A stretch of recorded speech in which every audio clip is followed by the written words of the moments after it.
In this video, we are going to tell you how files are being stored in the Android phone internal memory and discuss the best way to recover deleted files from mobile phone internal memory. Part 2. How to increase cell phone internal memory recovery rate. Don't over-restart. Use a recovery tool if needed. Stop using your phone to prevent data overwrite.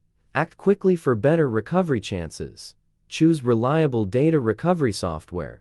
Backup or sync regularly to avoid data loss. Part 2. How to increase cell phone internal memory recovery rate. Recover Android internal memory data. No app updates or downloads. Disconnect Wi-Fi. Don't add new content. Prevent data loss. Safely eject memory card after powering off. Delete files carefully. Backup before formatting or resetting. Part 3. How to recover deleted files from Android phone internal memory. Mobican Android internal memory data recovery, which comes here to satisfy all your needs. It allows you to scan and preview lost data from internal memory, as well as deleted files from external SD card. Steps to recover deleted video, photos, contacts, SMS, call logs, etc. from Android phone internal memory. Step 1. Run the program and detect your device. Step 2. Preview and begin to recover files from phone memory.